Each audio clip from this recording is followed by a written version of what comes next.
Welcome back to week 4 of Bed Talk. Thank you for getting back into the bed Talk. with us. Oh my God. Yep, Mike is still here. We're loopy. Yeah, that's why we have coffee. We have lots of coffee. 4 in the afternoon. But yeah, I know it's been a little bit. We were on vacation, but now we're back and better than ever, refreshed after some sun.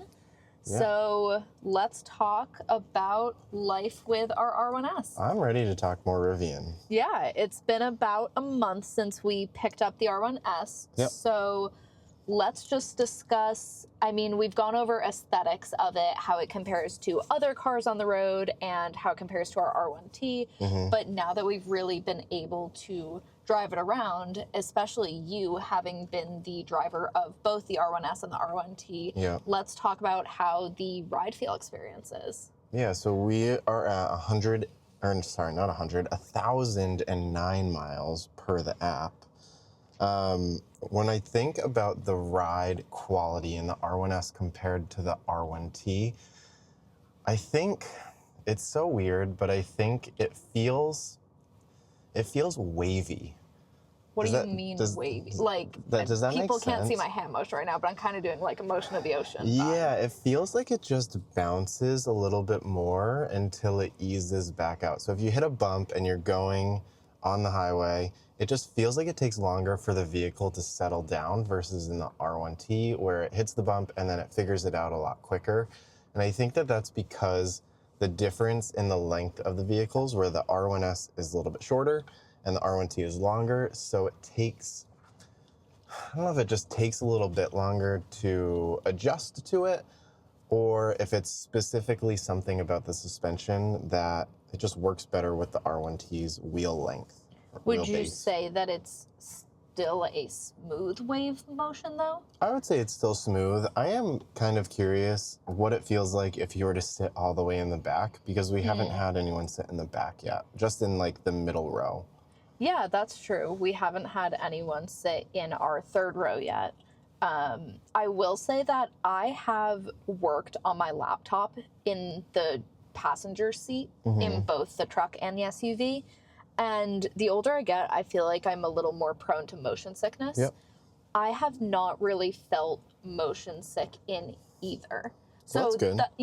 That is really nice. I mean, I would not recommend working in a vehicle for everyone, but I was the kid who used to read full chapter books in car rides, so. Yeah, and I think it says a lot that Arlo doesn't ever feel sick or look sick in the back seat. Oh my gosh, do you remember when we first moved to the Boston area and we were driving through, I don't even know which area, like Alston maybe? Yeah. And there was stop and go traffic and the poor thing got sick in our back seat. Yeah. That was traumatizing for all of us, I think. Yeah, so he hasn't done that in a long time, and he doesn't ever look, doesn't look like he's sick in the back ever. He actually loves being in the car with his head out the window. Yeah, he loves being in both of these vehicles. There's more than enough room for him to lay down. And as an 80-pound dog with a lot of fluff, it's nice that he doesn't really feel cramped in the back.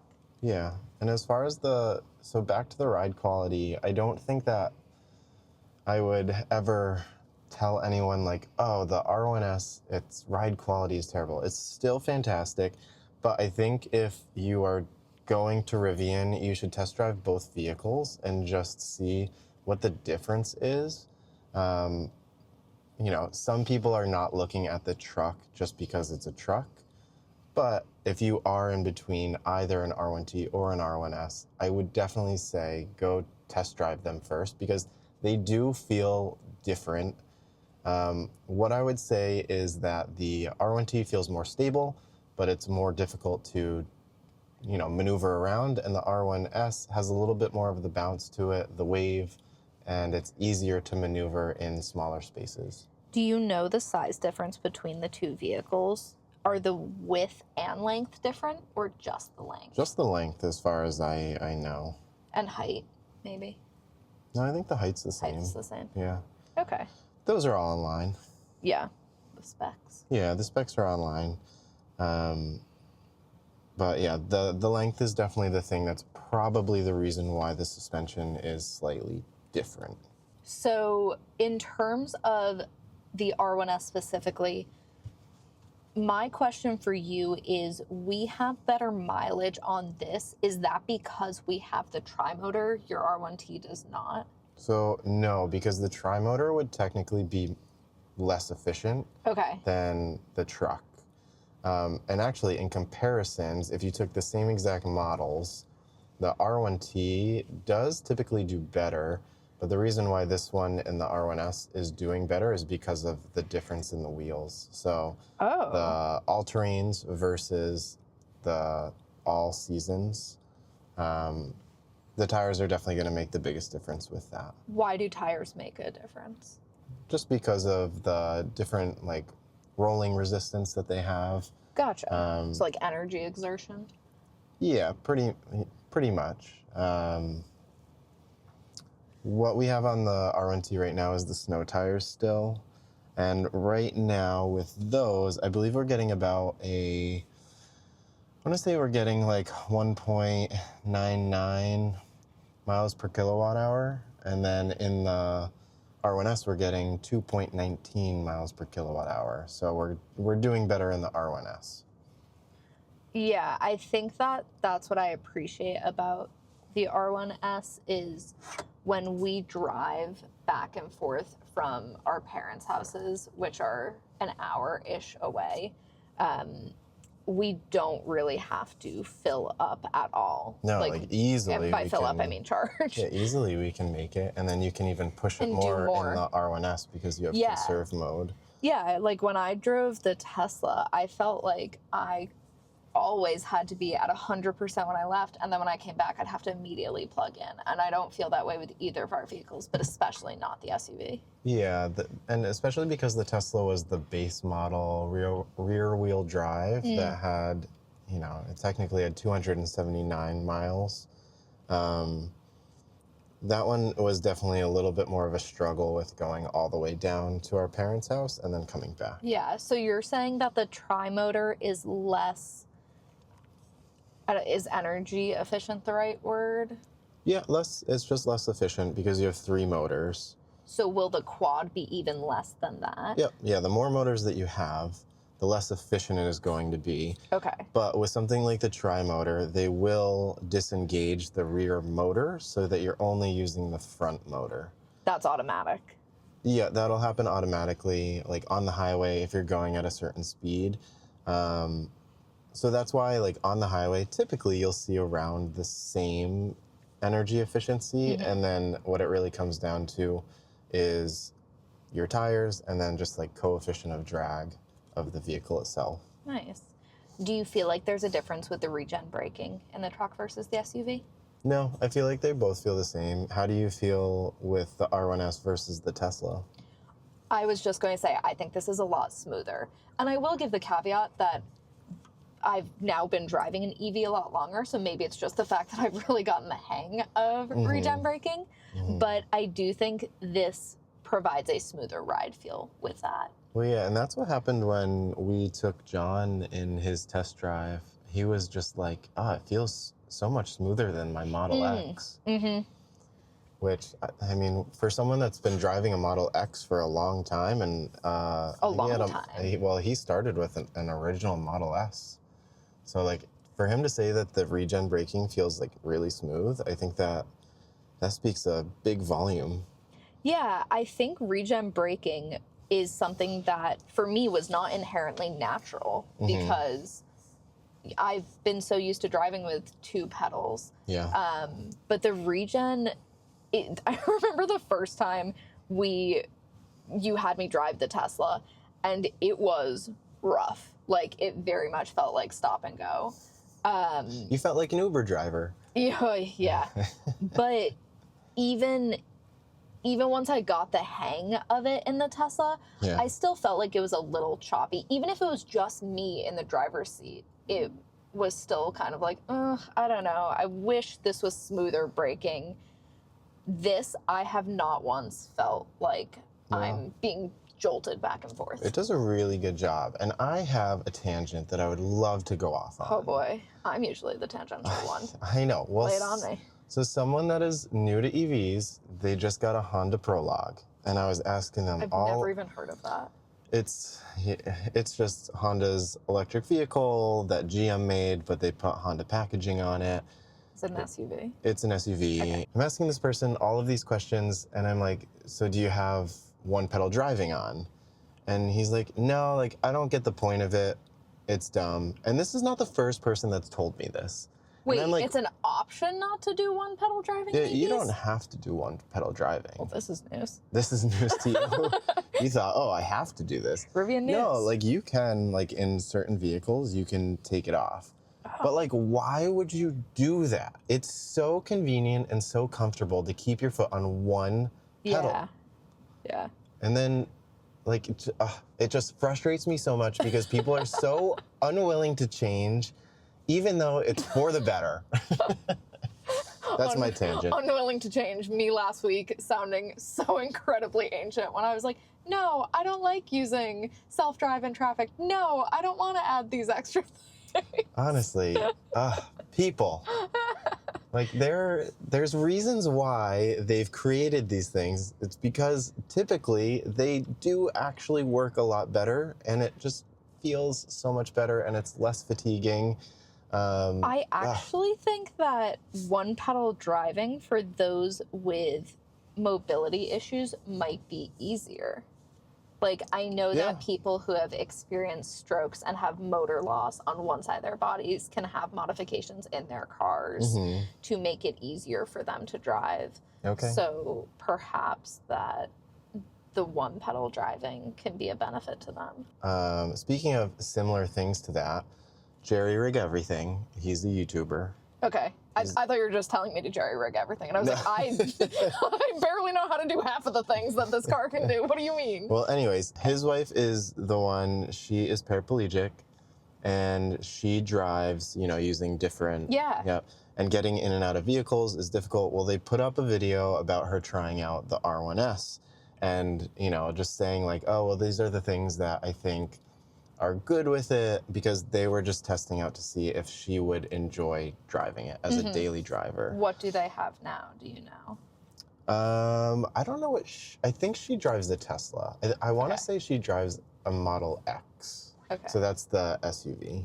But Wasim, being Wasim, because he's awesome, on Twitter posted, and he was, what, X?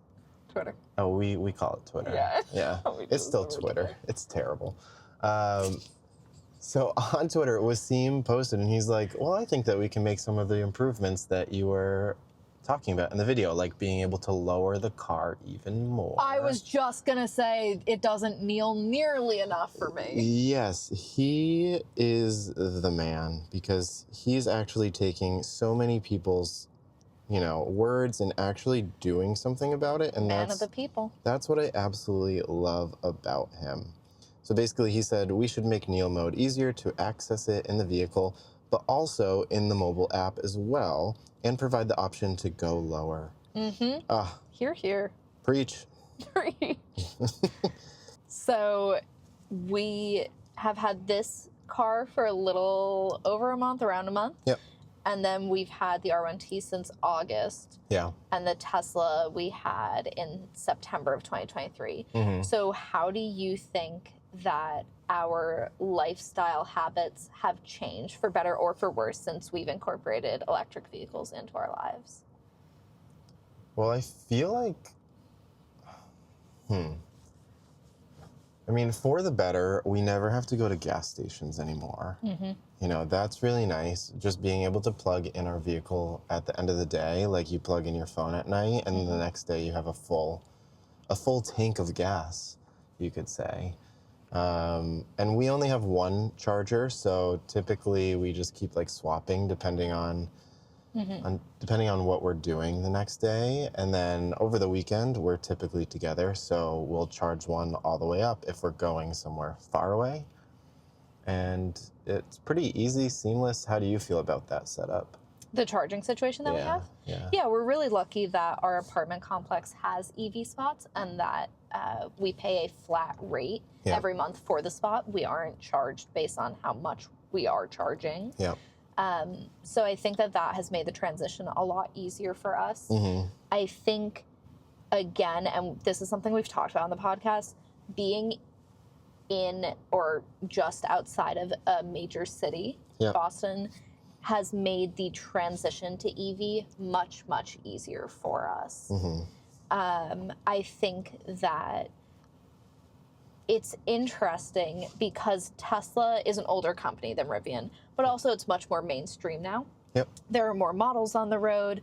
They are a more accessible price point. And so everyone kind of knows what Tesla is. And Rivian, when you first started talking about the company and that you were looking into getting the truck and putting down a deposit, I didn't even really know how to pronounce it right. I kept calling it... what were you saying? I don't remember. It was... I don't know. Now it's just so ingrained that I say Rivian. Rivian? Rivian? Maybe. It's making it super bougie. Rivian, dude. Rivian. But I didn't know what it was at all. I honestly couldn't think of a time where I had seen a Rivian on the road. And now I still don't see that many. It still feels like we are in a minority category with vehicles. But people now at least have heard of Rivian. But it is really interesting to tell people we have this kind of car. Like, I remember I was talking to someone the day we were going to pick up the R1S. And they were like, oh, do you have any plans for today? And I said, yeah, I'm getting a new car, actually. And she said, oh, what kind of car? And I said, it's a Rivian. And she said, I don't know what that is. And I was like, what? Yep. Okay. So there are still people out there who haven't heard of the company, and so you go through that little song and dance of like, well, it's an EV company, kind of like Tesla, but they only have 2 models. It's only an SUV and a truck, and you kind of become a little Rivian salesperson when you talk to them about these cars. And I think that just makes you realize like how early on in this company's trajectory you really are. You know what it feels like? You know when you go to a concert and you see the opening act, and then, like, 5 years later, that opening act has blown up. And you're like, I saw them when. Like, you saw Ed Sheeran open for Taylor Swift. And it's like, I've seen him in concert. And people are like, what, you did? You're like, yeah, just as a casual opener, it's no big deal. Like when I saw him, I was like, who is this guy who's just absolutely slapping on this guitar? He's super talented. Yeah, he's insane. But yeah, that's kind of how it feels to be in the Rivian community. We're part of this exclusive little club right now, but like still super welcoming. Yes, I hope it always stays like that. Agreed completely. So I think the transition to EV has been easy for us, and I really like having them. I don't think I could go back right now. No, I will be in an electric vehicle for as long as I can be. The other day when we were on the highway, and I was like, oh man, I can smell gasoline. And I was like, but it's not us. Not us, buddy. Because I feel like I'm the type of person who, if I smell something while I'm driving, I'm like, oh my God, my car's going to blow up. It's me. It's me, yeah. And that now is how I always felt growing up. I don't have that fear anymore. If I smell gasoline, I'm like, well, that's not me. It's not us. And if it is us, there's an issue. There's a huge issue. Other things that I have to say, most electric vehicles increase the amount of storage, especially the ones that were built as EV vehicles first versus changing something that was gas into an EV, like the Honda Prologue. What about it? They don't have a frunk. What do you mean? Like, you open up the hood and it's just, there's nothing. Like, you can't utilize. You can't. Nothing. Well, they didn't make space for there to be a frunk. So they didn't rework it so that you could have a frunk. Because underneath our frunk, there's a lot of stuff going on that you can't see. Right. Do they have a trunk? Yeah. So I was asking this person, I was like, do you have a frunk? And they were like, no. And I was like, oh, well, that's kind of a bummer that you don't have that extra storage. And he was like, oh, well, there's plenty of storage in the back. I'm like, but that's not the point. Is it a hatchback? No, it's a regular, like, SUV. Okay. But still, like, the amount of space that we have in the frunk fits all of our groceries for the week. Oh my God, yeah, it's so nice to have a frunk. And I think for me personally, I love a frunk because I'm somebody who, thanks to my mother, who taught me how to back into parking spaces. I back in everywhere. That's probably my biggest flex with driving. I'm really good at backing into parking spots. But because of that, sometimes it's not always easy to open a trunk. Yeah. But having a frunk is way nicer. And it's enclosed, so no one knows what's in it. And half the people don't even know that it has a frunk. It's true. A la the person that was like, "Are you having engine issues?" Like, no. Yeah. I'm just getting my groceries out of the frunk. Don't mind me. Yeah. The frunk is most frequently used for our Chinese takeout. Yeah, 100%. Chinese takeout, pizza. Yeah. Any takeout, that is where it goes. And then the groceries. Yep. I will say that something I like about the R1S is the ability to have as much storage in the back as we can. And that kind of goes for SUVs in general, right? With like seats that fold down. Yep. But in the truck, you have the bed of the truck, you have the frunk, and the gear tunnel. My God, do I love that gear tunnel. Gear tunnel's great. In this, we have a trunk, we have the frunk, but also we can fold down both rows of seats, right? So the second and third rows. So we have expandable storage, which is nice. Yeah, it's great if you need to move or help someone move, or if you're going to like Home Depot or Lowe's and getting something. Yeah. Yes, you're not like Final Destinationing with like a plank of wood out the back. Yeah, storage is just so good on a lot of electric vehicles. Yeah, I think that the frunk is a really nice addition. That's one of those things that I didn't know I wanted it until I had it. Yeah, I totally agree. And now I don't want to be without it. Yeah, people don't realize how good it is until they start using it. And then it's like, oh my gosh, this is life-changing to have this here. And you can put ice in it and drain out the water. Oh, that's so cool. Yeah. So you could, just have like a nice little barbecue in the backyard and use that as a cooler. That's sick. That's the goal. Okay, so I guess the biggest thing that we haven't addressed in this specific episode is, now that we've had the R1S for a month, does it have a name? And the answer is no. I'm so disappointed. Honestly, I know. You and everyone else who listens to the podcast. All 5 of our listeners. I just, when like there's a newborn and parents have like potential names and then they lay the baby on their chest and have that skin to skin contact and they're like, this looks like a John. You're like, I don't know how you knew that, but sure, it's the vibes. That's how I felt with my first 2 cars. Yeah. I like knew immediately what their names were. What were they? Sebastian was my first car. He was red. And he was my grandfather's car, so it very much felt like a male energy. My second car was also red, but she female, was a new car, so I called her Jessica Rabbit. Oh, nice. And then the Tesla, I was just incredibly unoriginal. I called her Tessie, which harkens back to like 5-year-old me who wanted a golden retriever named Golden if it was a boy and Goldie if she was a girl. Correct. So didn't really get original there, but it felt right. Yeah. This vehicle, I don't know. And maybe it's because we got it at a time where I was not going to be driving as much. Like, we got it at the end of my school semester. So since I work from home, I'm kind of just in our apartment and walking where I need to go. But I'm really struggling with the name because it's this beautiful dark gray color, right? Yeah. And if you're following the theme of my first 2 cars, they were both Disney themed. I used to work for Disney. I really like Disney. But I was trying to think of Disney themed names for this vehicle, and all the gray names are like light gray, like Eeyore.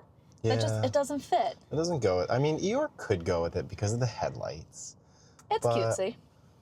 I don't know. I don't know. So then I was thinking like, okay, what are the other things that I enjoy? And like Storm from X-Men is pretty cool. That's pretty cool, but Storm Blue. Storm Blue, exactly. Yeah. So I then thought of like Captain Phasma from Star Wars. Ooh. Yeah, but because there's like a masculine power to her, but like she, Captain Phasma's a woman. Yeah. And I don't really know what energy this car has. So if anyone has suggestions for a name, it's the El Cap Granite with the Ocean Coast and Driftwood interior. So I don't know. Yeah. I keep going back and forth on this. Yeah, if you have thoughts, put it in the comments because... Yeah, I mean, have you talked about what your truck's name is? My truck's name? Yeah. My truck's name is Eva. Yeah. So, like, if you've seen the Pixar movie WALL-E, the way he refers to his female friend robot, Eve, is Eva. Yeah. And that makes sense for your truck. Like, the headlights are so cute like that. Yeah, I love the headlights, and that's definitely a play off of the headlights, and then the coloring, too, even though she is white. Right? She's white in the movie. Who, Eve? Yeah. Yeah, she's white. Yeah, but I love, like, it just reminds me, like, when she is holding onto the plant inside, and then she starts glowing green, and that's what the headlights do. So that's why I was like, she's environmentally conscious. This is so perfect. I know. I've never actually met another person with an Eva or Eve. Yeah. So maybe there's someone out there, but maybe. I think I'm the only one. There's also like Valkyrie from Thor. She's like a force and wears like silver armor. I don't know. Is there something oceany like that? Because I don't know. This vehicle screams going to the ocean. See, I don't agree because it's not blue. I think ocean. I think water. Yeah, I guess so. I don't know. Just the inside makes me feel ocean because ocean coast. Gray and white. I love it. I mean, same. I love it, but it has like bluish hints. Yeah, but I feel like if I think driftwood, I think brown. Yeah. So I don't know where the name came from. I was trying to come up with names and using ChatGPT, obviously, to try to figure it out because that's how we all work now, is using ChatGPT as our brain. Let me pull it up. Let's see if you have any... Okay, like hit me with some really fast reactions. Let's go. Okay, wait, let me find it. It uses clever Rivian R1S names. Okay. All right. They started off pretty corny. Oh boy. Like the Granite Ghost. Absolutely not. Next. So then I was like, oh well, what about like more cool and rugged Frostbite? Sounds like a dragon in Game of Thrones. Which we thought about that too. Yeah, I like Game of Thrones. That was kind of cool. Rocky 5 because it is a 5-seater. It's not a 5-seater. Well, that's what ChatGPT thinks. Because you said SUV. Correct. Next. All right, then I went with Then I went with Star Wars inspired vehicle names. Okay, Millennium Falcon. But they put twists on it. So they said the Gray Falcon because it's a granite color. No. Vader Hauler. What? Like I know the plays on Darth Vader, but like it hauls people. Oh, hauler. Yep. The best one. Would you like to name this the Womp Wagon? Jesus. Dark Saber. That was kind of cool. Yeah, but I don't want like... Yeah, I know. It's kind of like that weird, like, why are we adding in the name to it? Yeah. And I feel like I need a... Feel like it's more of a woman? No, I was going to say I feel like I need a one name thing. Oh. That's why like Captain Phasma for me, I'm like, I don't know. Yeah, I get it. Like the Gray Lady, but like, no. And then we went with the Marvel thing. So Stormbreaker is Thor's axe. Yeah, it is. Or like Mjolnir. That would be cool. But yeah. Can you imagine being like, this is my car, Mjolnir? I mean, that would be pretty cool. Yeah, but I feel like that's too masculine of an energy for this vehicle. The other one that came up was Arc for Arc Reactor. Oh, no. Get this. Hold on. No, see, I would feel differently if the charging light in the front glowed blue, right? But it glows green. True. So we're not really Tony Stark there. How do you feel about Revengers? Bad. Bad, okay. Bad because it seems like I have road rage. The one that was kind of cool, that the show was a total bust. Moon Knight. Moon Knight. I knew it. I knew you were going to say Moon Knight. Moon Knight actually, like, I love Oscar Isaac. Cool. And That's not bad. And I like it because the glass on top changes. Ooh. So you could kind Remember the CGI in that show? Yeah, it was bad. It was bad. Love you, Marvel. But yeah, so those are what ChatGPT came up with. Well, that's not bad. We could do something off of Moon Knight. But yeah, I don't know. I'll have to sit with it. Yeah, but yeah, sit with it. we, and by we I mean me. I am taking suggestions for names if anyone has them. Doesn't have to be Marvel or Disney. I have a lot of other interests. Yeah. But if something strikes my fancy, I don't know. I just feel like when I know, I'll know, and I haven't gotten there yet. Gotcha. So I'm sorry to disappoint all 5 of you who listen to this podcast and my husband. There's more people that listen. Give them all credit. 6 people listen. My mother. I hope that you're enjoying this. Yeah. Well, tune in to see if we make it to episode 5. We'll see. But yeah, thank you for getting back into bed with us. Stay tuned to see if we make it to episode 5. And remember, adventure is always out there.